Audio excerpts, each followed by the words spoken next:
यह मामला कई सवाल खड़े करते हैं। अगर सोहराब स्वस्थ थे तो उनकी मौत कैसे हुई? अगर सोहराब की तबीयत बिगड़ी थी तो समय पर परिजनों को जानकारी क्यों नहीं दी गई? 18 अप्रैल को लेटर निकाला गया तो 19 अप्रैल को सिग्नेचर क्यों करवाई गई? 2 बजे रात में ले जाकर के मृत अवस्था में सदर अस्पताल में उन्हें डाल दिया गया, उनकी लाश को फेंक दिया गया, तो फिर उन्हें 19 अप्रैल को उनके परिजन को खबर क्यों दी की गई? यह बड़ा सवाल है, यह मानव अधिकारों का हनन है। चलिए हम आपको विस्तार से सुनाते हैं। मोहम्मद सोहराब की मौत जेल के अंदर हुई है और अररिया जेल प्रशासन पर बड़ा सवाल उठ रहा है। जी हां, अररिया के पलासी थाना क्षेत्र में बेल टूटी केस में एक व्यक्ति की संदिग्ध मौत ने पूरे इलाके में हड़कंप मचा दिया। 17 अप्रैल को अपने घर से गिरफ्तार किए गए मोहम्मद सोहराब खान की लाश 19 अप्रैल की सुबह अररिया सदर अस्पताल में मिली। परिजनों और स्थानीय लोगों ने जेल प्रशासन पर गंभीर आरोप लगाए, जिसमें दावा किया जा रहा है कि सोहराब की जेल में ही पीट पीट कर हत्या कर दी गई।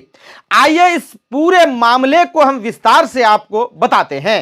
17 अप्रैल को पलासी थाना पुलिस ने बेल टूटी केस के सिलसिले में सोहराब खान को उनके घर से गिरफ्तार किया। गिरफ्तार के बाद उन्हें अररिया जेल भेज दिया गया, लेकिन इसके ठीक 24 घंटे बाद 19 अप्रैल की सुबह करीब 2 बजे उनकी लाश अररिया सदर अस्पताल में पाई गई। परिजनों का कहना है कि सोहराब पूरी तरह से स्वस्थ थे, उनकी मौत जेल में हुई बर्बर पिटाई का नतीजा है। परिजनों ने यह भी आरोप लगाया है कि उनकी लाश को रात के अंधेरे में अस्पताल में लाकर फेंक दिया गया ताकि मामला दबाया जा सके। सोहराब की पत्नी और परिजनों का आरोप है कि जेल प्रशासन ने उन्हें स्पष्ट जानकारी नहीं दी। वे सवाल उठा रहे हैं कि अगर सोहराब की तबीयत खराब थी तो उन्हें समय पर अस्पताल में क्यों नहीं ले जाया गया? इस बीच स्थानीय मुखिया मोहम्मद आदिल ने जेल प्रशासन पर गंभीर सवाल खड़े किए हैं। उन्होंने हमारे ग्राउंड रिपोर्टर अनस रहमानी को बताया कि जेल प्रशासन ने एक फर्जी लेटर तैयार किया, जिसमें 18 अप्रैल की तारीख डाली गई। इस लेटर को 19 अप्रैल की सुबह 7 बजे परिजनों से पलासी थाना में जबरन साइन करवाया गया ताकि जेल प्रशासन अपनी जिम्मेदारी से बच सके।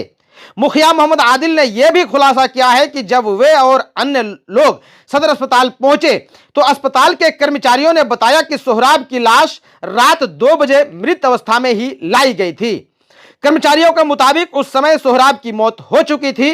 उनकी लाश को सिर्फ औपचारिकता के लिए अस्पताल में रखा गया। इस मामले में अररिया के वर्तमान सांसद प्रदीप कुमार सिंह, अररिया के पूर्व सांसद सरफराज आलम, अररिया जिला परिषद अध्यक्ष आफताब अजीम ने भी अपनी प्रतिक्रिया दी है। हमारे ग्राउंड रिपोर्टर अनस रहमानी ने इन सबों से बात की और नेताओं ने इस घटना की निष्पक्ष जांच की मांग की। अररिया के एसडीपीओ राम पुकार सिंह ने भी इस मामले पर बयान दिया। उन्होंने कहा है कि सोहराब खान जेल में जाने से पहले पूरी तरह स्वस्थ थे। उनकी मौत के कारणों का पता लगने के लिए जिला प्रशासन और पुलिस अधीक्षक की निगरानी में एक विशेष जांच टीम गठित की जा रही है। यह मामला कई सवाल खड़े करते हैं। अगर सोहराब स्वस्थ थे तो उनकी मौत कैसे हुई? अगर सोहराब की तबीयत बिगड़ी थी तो समय पर परिजनों को जानकारी क्यों नहीं दी गई? 18 अप्रैल को लेटर निकाला गया तो 19 अप्रैल को सिग्नेचर क्यों करवाई गई? 2 बजे रात में ले जाकर के मृत अवस्था में सदर अस्पताल में उन्हें डाल दिया गया, उनकी लाश को फेंक दिया गया, तो फिर उन्हें 19 अप्रैल को उनके परिजन को खबर क्यों दी की गई? यह बड़ा सवाल है, यह मानव अधिकारों का हनन है। चलिए हम आपको विस्तार से सुनाते हैं अररिया के जनप्रतिनिधियों, स्थानीय मुखिया और प्रशासन के लोगों ने क्या कुछ कहा, बारी बारी से सुनते हैं। ये हम लोग को सुबह में इसकी जानकारी मिली है कि पलासी थाना क्षेत्र के रहने वाले हैं जो न्यायिक हिरासत में भेजा गया था, उनकी मृत्यु हो गई है। हम लोग तत्काल जो निर्धारित प्रक्रिया है सर्वोच्च न्यायालय के द्वारा, जो गाइडलाइन है राष्ट्रीय मानवाधिकार के द्वारा जो दिशा निर्देश है, उसके आलोक में मजिस्ट्रेट से इंक्वेस्ट करवाना है, वीडियोग्राफी करनी है, त्रिस्तरीय बोर्ड के द्वारा इसका पोस्टमार्टम होता है। इन सभी अर्हताओं का हम लोग अनुपालन करने जो दिया गया निर्देश, परिजन के द्वारा भी आवेदन दिया जा रहा है और हम लोग इसका विस्तृत जांच करेंगे। हमारे पुलिस अधीक्षक और जिला पदाधिकारी महोदय से मेरी बात हुई है, उनके द्वारा भी संयुक्त रूप से जेल में जाकर के विस्तृत जांच कर रहे हैं तो उसमें जैसे जब अरेस्टिंग होती है तो मेडिकल करवाया जाता है, कुछ ऐसा आप लोगों को मिला कि वो जेल भी गए हैं, जेल के पहले भी स्वस्थ थे, और एकाएक क्या हुआ है अभी इसके बारे में बिना जांचे हुए कोई भी शब्द सर को बोलना उचित है। एक सवाल और है कि परिजन का कहना है कि एक ब्लैंक पेपर पे उनसे दस्तखत करवाया गया पलासी थाना में। नहीं, कोई जानकारी आप सुबह में भी उनके परिजन के द्वारा दिया गया था कि हमारे से दस्तखत कराया गया। उनके परिजन के द्वारा जो परिजन के पास जो कागजात है वह सुप्रीम कोर्ट का गाइडलाइन है कि अगर जेल में बंद है, थाना में बंद है, अगर उनका पहले तो गिरफ्तारी की आपको सूचना देनी है और तदनुसार अगर आपके कस्टडी में, आपके अभिरक्षा में कोई है और उसका तबीयत खराब होता है तो इमीडिएट आपका फर्ज है और डायरेक्शन है कि आप उसको घर को सूचित कीजिए, उसके परिजन को। तो वो सूचना देने गए होंगे, उनका था कि हमको आज के डेट में नहीं बल्कि कल के डेट में दिया गया है, ये है। तो वो सब टेक्निकल चीज है, उसका भी हम लोग जांच कर रहे हैं। मैंने अभी जिला अधिकारी से एसपी साहब से बात किया है कि उच्च स्तरीय कमेटी बने और कारा पे इस तरह का घटना यह दुर्भाग्यपूर्ण है और इसकी जांच हो और जो भी अधिकारी इसमें संलिप्त हैं उस पर कड़ी से कड़ी कार्रवाई हो। पुलिस का कस्टडी में जो मारा गया सोहराब उर्फ मुन्ना, वो मेरे ग्राम पंचायत भिखा के बांसर वार्ड नंबर 6 के थे और 17 तारीख को वो जेल गए।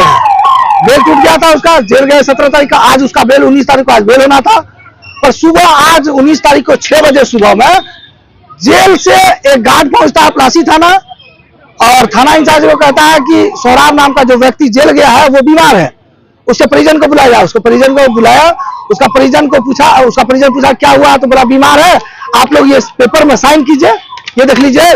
जेल अधीक्षक ने कहा कि साइन कर दीजिए। आज 19 तारीख को सुबह 6:30 बजे कहता है कि साइन कर दीजिए, तो 6:30 बजे 19 तारीख को उसका परिजन साइन किया और ये लेटर है 18 तारीख का, रिसीव कराता है 19 तारीख को, पर 18 तारीख के डेट में करवाता है। कहता है कि बीमार है, सदर हॉस्पिटल में है, अगर साइन कीजिएगा तब मिलने आपको सदर हॉस्पिटल में दिया जाएगा। तो वो बेचारा साइन किया। जब सदर हॉस्पिटल हम लोग पहुंचते हैं तो यहाँ देखते हैं कि सोहराब का लाश पड़ा हुआ है, खून से लथपथ है लाश, हाँ वो पड़ा हुआ है। जब यहाँ के लोगों को पूछो, हॉस्पिटल के स्टाफ को पूछो, डॉक्टर को पूछो, तो बोला रात में 2 बजे आया है और जब ये आया है तो मृत था, ये मरा हुआ था।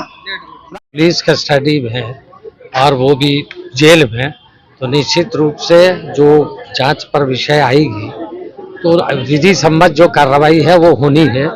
हमने भी एसपी साहब से बात की है, स्थिति से भीख कराया है और हमारे सांसद महोदय ने भी पूरे तौर पे बता दिया है कि निष्पक्ष वगैरह से जांच हो और जांच के पश्चात जो आवश्यक विधि सम्मत कार्रवाई है वो सुनिश्चित। ये जांच का विषय है और दोषी होगा अगर जेल वाले, वो बचेंगे नहीं, और ये जांच का विषय है। लेकिन अगर हुआ है, कानून के खिलाफ हुआ है, और मैं जिला प्रशासन से कहूंगा इसको पूरी मुस्तैदी से जांच कर दोषी। बूथ के रोज रात में 12 बजे गिरा, गेट पीटा, गेट खोल के बाहर हुए, उसके बाद उसका नाम पुकार के बुलाने लगा, बाहर आया, उसको घसीट के घर से बाहर करके घसीटते लेके चला आया। चिल्ला के कहते पुलिस वाला, उसको कहते रहे 100 कपड़ा लेने दीजिए, 100 कपड़ा लेने दीजिए, लेकिन नहीं सुना। ला के गाड़ी में बैठा लेके चला आया थाना वाला।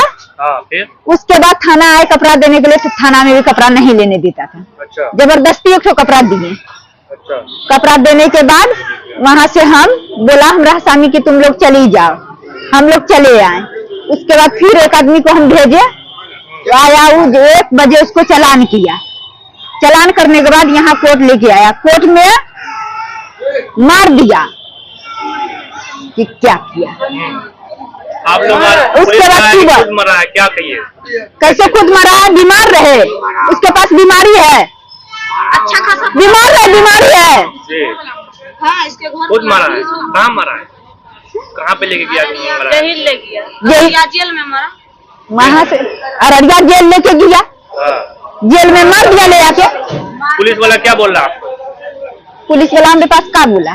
क्या बोला? बोलिए। कहाँ बोला? कुछ ना बोला। थाना पर जो गए तो थाना पर बोला कि बीमार है, अच्छा। आपको न तो कागज लिख के देते हैं, आपको 2 दिन 4 दिन वहाँ रहेगा आसामी, उसका इलाज चलेगा। अच्छा। आप उसके साथ रहिएगा, जाइए वहाँ सदर हॉस्पिटल में। आपको क्या लगता है? हमको क्या लगता है, मार दिया है। क्या लगता है, निशान उशान सवार रखा है, मार दिया है, क्या लगता है हमको? हमारा पति बीमारी दुखी नहीं